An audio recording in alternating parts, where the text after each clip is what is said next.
Deux cinéastes suédois ont été acquittés de profanation après avoir filmé l'épave du ferry Estonia qui a coulé en mer Baltique en 1994. Pendant près de 30 ans, le monde a accepté une explication tragique du naufrage du MS Estonia jusqu'à ce que l'intelligence artificielle scanne l'épave. Tout a commencé avec nos recherches sur ce sujet. Nous avons découvert qu'une grande partie de l'épave n'avait pas été cartographiée en 1994, année de l'accident. Une fois la reconstruction par l'IA terminée, les enquêteurs ont découvert un phénomène qu'aucun témoignage de survivants n'avait jamais expliqué: des voitures suspendues dans les airs sur le pont des véhicules, des codes de détresse effacés, un objet inexpliqué près de la coque et un signal émis puis effacé. S'agissait-il d'un simple accident ou quelque chose de bien plus inquiétant? S'est-il produit cette nuit-là sous la mer Baltique? Un désastre que le monde croyait déjà comprendre. Lorsque le MS Estonia a sombré dans la mer Baltique aux premières heures du 28 septembre 1994, la tragédie semblait du moins en théorie d'une simplicité brutale. Une visière d'étrave a cédé l'eau, a envahi. Le pont-garage, le navire a perdu sa stabilité et a chaviré. En moins d'une heure, 852 personnes avaient péri. L'enquête a été close en 3 ans. Le gouvernement a signé un accord scellant l'épave comme sépulture protégée et le monde a été assuré qu'il n'y avait plus rien à découvrir. Mais cette certitude reposait sur une hypothèse fragile, que l'épave avait été correctement examinée. En réalité, personne n'avait jamais examiné l'épave dans son intégralité. Dans les années 1990, les plongeurs étaient limités par la profondeur, la visibilité et le temps. Les images sonores étaient granuleuses et incomplètes. De larges pans de la coque étaient enfouis sous les sédiments marins invisibles à l'œil nu. Les enquêteurs ont reconstitué le naufrage à partir de témoignages de théories mécaniques et de fragments remontés à la surface. Il s'agissait d'une analyse médico-légale, en l'absence de preuves matérielles complètes. Cette divergence a semé les premiers doutes. Les survivants ont tous décrit un violent impact métallique et non la rupture progressive due au stress décrite dans le rapport officiel. Certains ont dit avoir eu l'impression que le navire avait heurté un objet solide, d'autres ont comparé le bruit à une explosion. Ces témoignages ont été largement minimisés, non pas parce qu'ils étaient irréfutés, mais parce que les enquêteurs ne disposaient pas des outils nécessaires pour les vérifier. Avec le temps, les questions restées sans réponse se sont transformées en théories. Certaines évoquaient le transit de cargaisons militaires secrètes à bord de l'Estonia dans les semaines précédant le naufrage, ce qui a été confirmé ultérieurement par les autorités suédoises. D'autres ont évoqué la possibilité de collisions sous-marines faisant référence à l'activité navale de la guerre froide en mer Baltique. Un groupe plus restreint, mais persistant, pensait que l'épave avait été délibérément scellée pour dissimuler des preuves de sabotage. Aucune de ces hypothèses n'a été prouvée, mais aucune n'a pu être définitivement écartée. Ce qui distinguait l'Estonie des autres catastrophes maritimes, ce n'était pas seulement le nombre de victimes, mais aussi l'absence de visibilité. L'épave reposait à 80 mètres de profondeur, juridiquement inaccessible, figée dans le temps. Toutes les théories officielles ou non se sont construites autour d'un objet que personne n'était autorisé à examiner correctement. Tout a changé lorsque la technologie a rattrapé son retard. L'intelligence artificielle n'est pas apparue dans cette histoire pour confirmer des théories du complot, mais parce que la cartographie moderne des fonds marins l'exigeait. Lorsque le sonore haute résolution, la photogrammétrie et la reconstruction par apprentissage automatique furent enfin appliqués à l'épave des décennies plus tard, les enquêteurs ne tâtonnaient plus. Ils créaient une réplique numérique précise du navire et la première image complète de l'Estonia allait révéler quelque chose d'inattendu. The Flotte Invisible. Les autres navires étaient construits exactement comme l'Estonia. La révélation la plus troublante des analyses IA du MS Estonia ne concernait même pas le navire lui-même, mais ses plans. En utilisant l'apprentissage automatique pour reconstituer chaque soudure, plaque et fracture du navire, les équipes d'experts en construction navale n'examinaient pas seulement une épave. Elles analysaient une conception. Une conception qui avait été utilisée à plusieurs reprises. L'Estonia n'était pas un navire unique en son genre. Elle avait des navires jumeaux. Au moins 3 ferries construits au même chantier naval Meyer-Werft à Papenburg, en Allemagne, à la même époque, partageaient la même architecture que l'Estonia. Cela inclut le Diana II qui, chose surprenante, était équipé du même système de visière d'étrave et a subi une modernisation similaire après le naufrage de l'Estonia. Mais voici ce qui a ébranlé les experts maritimes alors que l'épave de l'Estonia était scellée et instrumentalisée politiquement. Ces navires jumeaux continuaient de naviguer souvent avec des modifications structurelles minimes. L'analyse métallurgique basée sur l'IA n'a pas seulement révélé des soudures manquantes et des pattes de fixation sous-dimensionnées sur l'Estonia. Elle a confirmé que les équipes de construction s'étaient écartées des plans initiaux en modifiant les torches de soudage et en réalisant des soudures incomplètes dans des zones critiques soumises à des contraintes. Il ne s'agissait pas d'erreurs ponctuelles, il s'agissait de négligences systémiques, et si elles se sont produites sur un navire d'une série, il est probable qu'elles se soient produites sur d'autres. Les enquêteurs ont discrètement commencé à recouper les registres du chantier naval des années 1980.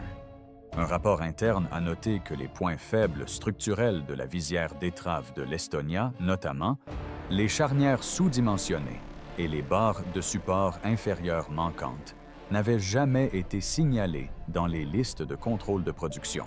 Cela signifiait que Meyer-Werft avait peut-être livré plusieurs ferries présentant de graves failles de sécurité, aucune n'ayant été détectée lors des inspections de routine.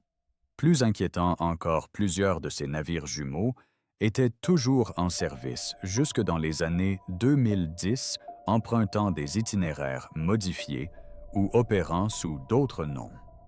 Les rescapés du naufrage de l'Estonia étaient sous le choc. Si ces navires ne s'étaient jamais échoués, combien d'autres traversées ont frôlé la catastrophe sans le savoir, l'Estonia aurait-elle pu être l'un des nombreux naufrages potentiels et seulement celui qui s'est réellement produit? Ce que l'IA a mis au jour ne concernait pas seulement la cause du naufrage d'un navire. Elle a révélé un schéma qui aurait pu en condamner bien d'autres.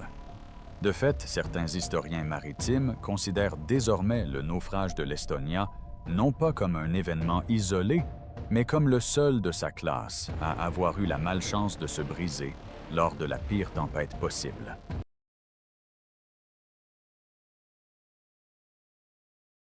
Les secondes perdues. La reconstruction par l'IA a révélé un silence qui n'aurait jamais dû se produire. Alors que la plupart des gros titres se concentraient sur la brèche béante dans la coque ou les soudures des manquantes, peu ont réalisé que les analyses par l'IA avaient mis au jour quelque chose d'encore plus inquiétant.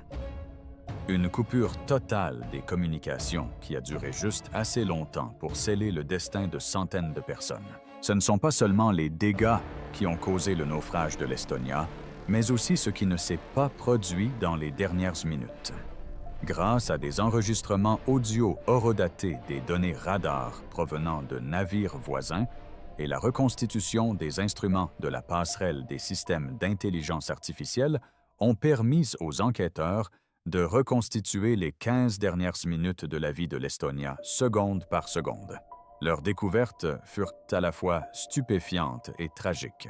8 minutes se sont écoulées entre le premier impact catastrophique connu et le premier signal de détresse. 8 minutes. Sur un navire prenant l'eau à cette vitesse, ce délai était crucial. Les survivants ont longtemps témoigné avoir entendu une forte détonation vers 1H2, mais l'appel de détresse inintelligible n'a été lancé qu'à 1H22. Grâce à l'apprentissage automatique permettant de synchroniser les témoignages des passagers avec les données des systèmes internes, les enquêteurs pensent désormais que la visière avant s'était déjà détachée dès un H5. Dans les 120 secondes qui ont suivi, la rampe de chargement située derrière a commencé à se replier vers l'intérieur. L'eau s'engouffrait dans le pont avant même que quiconque sur la passerelle ne donne le moindre ordre de réduire la vitesse, de faire demi-tour ou d'évaluer la position de la proue. Alors, pourquoi ce silence? C'est là que les choses se compliquent. La reconstruction par l'IA a suggéré un dysfonctionnement des systèmes d'alerte interne. Les voyants verts, qui indiquaient à tort que la visière était verrouillée, étaient non seulement trompeurs, mais aussi défectueux de par leur conception. L'analyse des schémas de câblage a révélé que le circuit d'éclairage n'était pas physiquement connecté au capteur de contrainte de la charnière. Cela indiquait simplement que les interrupteurs étaient fermés, sans préciser si la structure était intacte. Autrement dit, l'équipage a peut-être vu des voyants verts, alors que la proue avait déjà disparu. L'IA a même détecté un schéma étrange dans les derniers de ses mouvements de l'équipage. D'après les capteurs de présence, les registres d'ouverture des portes et les données de consommation énergétique, personne depuis la passerelle n'est descendu sous le pont pour inspecter visuellement la proue. Le protocole exigeait de rester à la barre. Mais dans ce cas précis, ce protocole a permis que la catastrophe se déroule dans le silence. Personne n'a confirmé le bruit. Personne n'a revérifié la rampe. Personne n'a coupé les moteurs. Et lorsque l'appel de détresse a finalement été lancé, il était trop tard. L'IA n'a pas seulement révélé un défaut de conception. Elle a mis au jour une faille procédurale si dangereuse qu'elle a rendu impuissants des officiers expérimentés. Le pont des véhicules. L'horreur. L'IA révèle des voitures figées en plein air. L'une des révélations les plus troublantes issues de l'inspection du MS Estonia par l'IA n'avait rien à voir avec la fatigue de l'acier, les visières de proue ou les failles de certification. Elle provenait du pont-garage, plus précisément de ce qui y avait été laissé. Pendant près de 30 ans, on ne savait que peu de choses sur le pont-garage, hormis des théories générales. Il aurait été rapidement inondé d'eau, aurait ballotté librement grâce à l'effet de surface libre, et la cargaison aurait probablement bougé, contribuant à la gîte rapide du navire. Mais lorsque la photogrammétrie assistée par intelligence artificielle a finalement permis de reconstituer numériquement l'intérieur du pont-garage, les équipes d'experts ont découvert quelque chose d'inattendu. Les véhicules n'étaient pas seulement écrasés. Ils étaient tordus, pliés et parfois figés dans des positions défiant la gravité, comme si le temps s'était arrêté au beau milieu de la catastrophe. Les analyses par intelligence artificielle ont révélé des bus encastrés dans les parois d'acier des berlines partiellement suspendues, un seul essieu touchant le sol et un camion de livraison en équilibre sur son pare-chocs arrière coincé contre une poutre de toit effondrée. Il ne s'agissait pas de mouvements aléatoires. Le récit révélait un déséquilibre catastrophique. D'après les modèles de dynamique des fluides issus de la reconstruction par IA, la force de l'eau pénétrant sur le pont du véhicule n'était pas horizontale, contrairement à ce que l'on supposait. Elle s'est au contraire propagée vers le haut et en diagonale, probablement, en raison de l'élan de l'Estonia au moment où la rampe a cédé. L'eau a frappé le pont comme un mur soulevant certaines voitures, avant même qu'elles n'aient eu le temps de se renverser. Les dégâts constatés l'ont confirmé, des traces de pneus s'arrêtaient net, des panneaux de porte étaient arrachés, et du chargement était coincé dans des recoins que les lois de la physique auraient rendus impossibles, à moins que l'inondation n'ait été quasi instantanée. Plus inquiétante encore étaient les horodatage et les positions des camions frigorifiques, leurs générateurs encore en marche. Des images de leurs intérieurs traitées par intelligence artificielle suggéraient que plusieurs camions contenaient des denrées périssables qui n'avaient jamais eu le temps de se déplacer.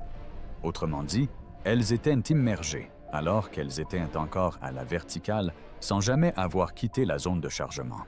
Leurs aliments ont par la suite été catalogués comme étant quasiment intacts, étrangement préservés par les fonds glacés de la mer Baltique. Les enquêteurs estiment désormais que l'inondation finale du wagon a duré moins de 2 minutes et non 10, comme l'indiquaient les premières estimations.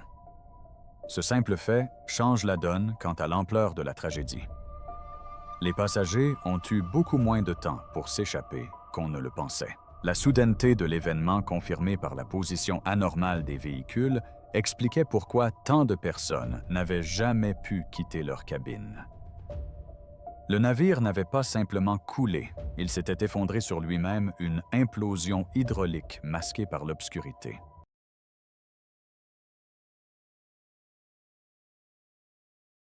La cargaison interdite, ce que l'IA n'a pas pu scanner, et pourquoi c'est important. Alors que l'IA scrutait l'épave du MS Estonia, avec une précision millimétrique cartographiant chaque fissure, chaque pont et chaque poutre tordue, une chose lui échappait. Car il ne s'agissait pas d'une structure physique, mais d'une liste confidentielle. Le manifeste de chargement original du dernier voyage de l'Estonia demeure l'un des documents les plus jalousement gardés et les plus rarement divulgués de toute l'enquête, bien qu'Estline, la compagnie exploitant le ferry, ait déposé les registres d'expédition standard auprès des douanes.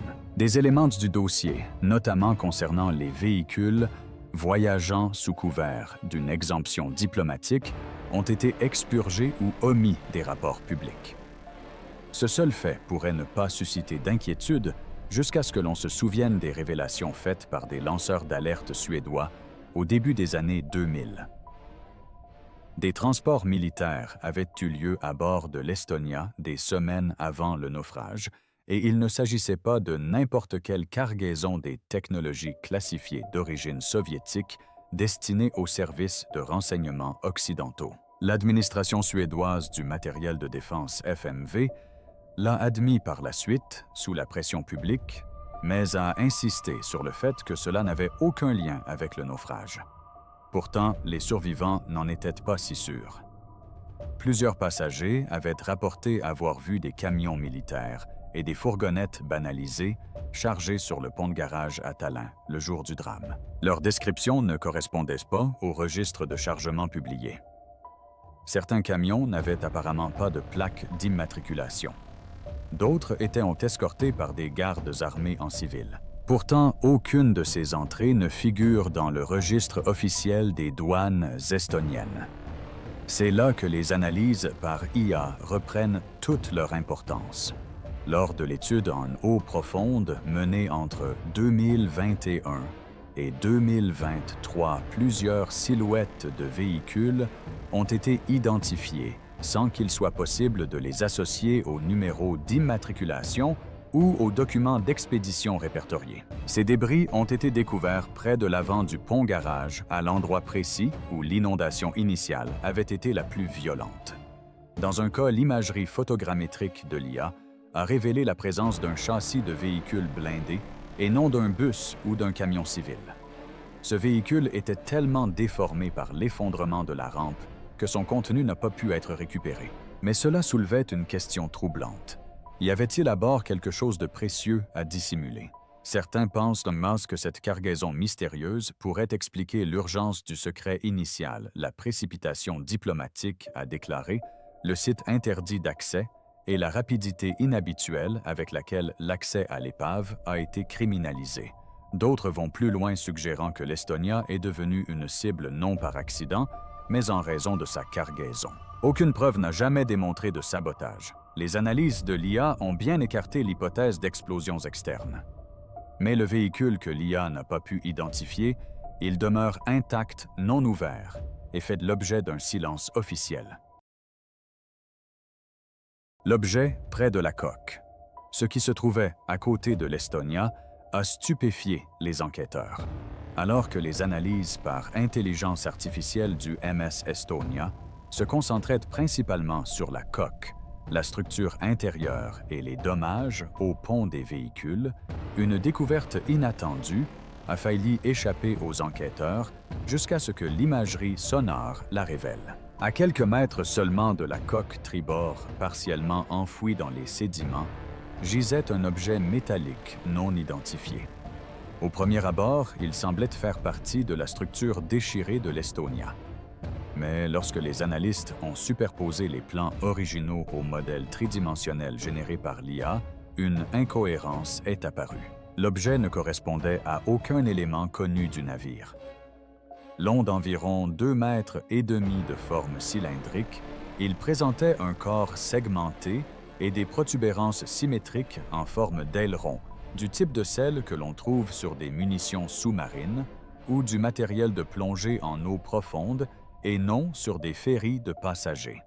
Sa présence si près de la coque dans une zone désormais reconnue comme ayant subi des dégâts catastrophiques a relancé un débat vieux de plusieurs décennies. L'Estonia a-t-elle finalement été percutée de l'extérieur? Les sources de la défense suédoise ont minimisé la découverte, la qualifiant probablement de partie de la cargaison du véhicule.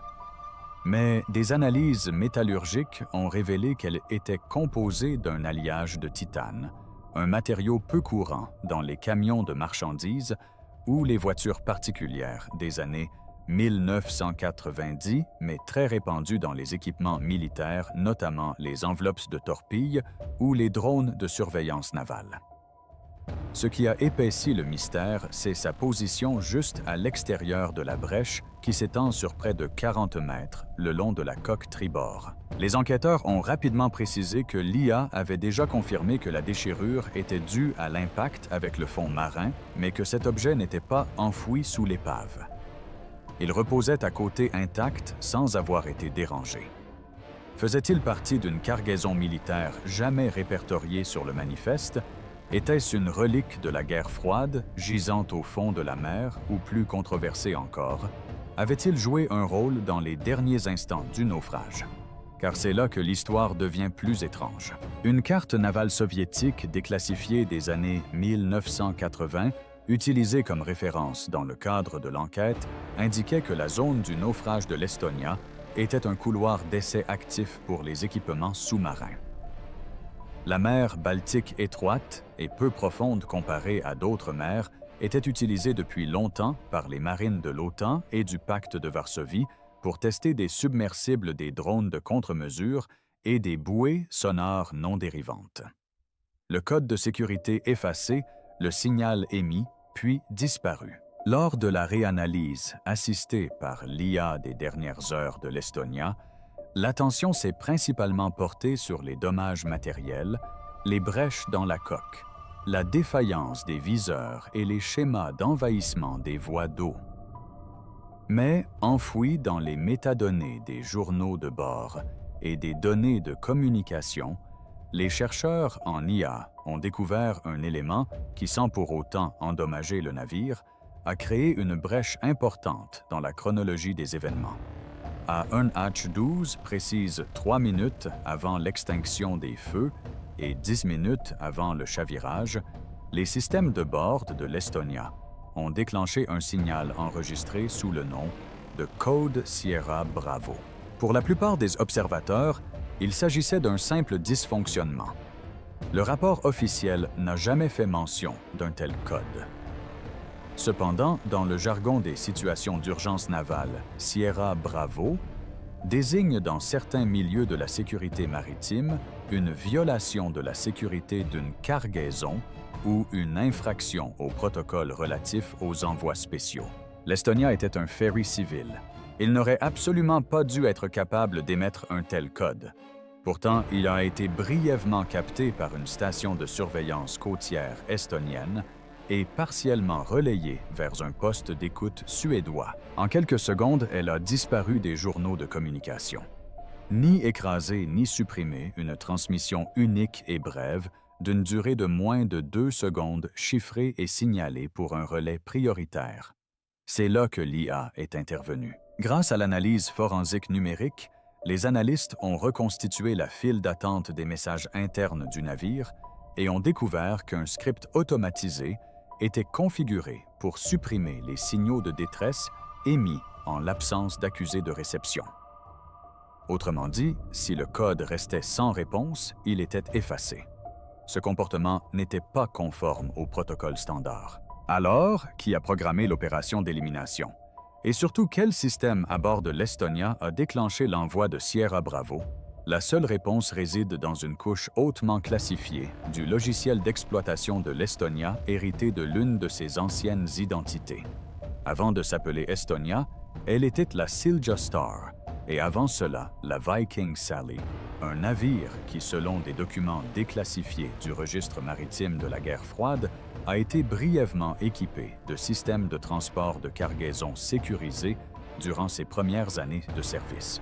Les enquêteurs pensent désormais que l'une de ces couches de sécurité dormantes n'a jamais été désactivée lors de ces modernisations et que lorsque le contenu de ce mystérieux véhicule sur le pont inférieur a été compromis, le navire a réagi.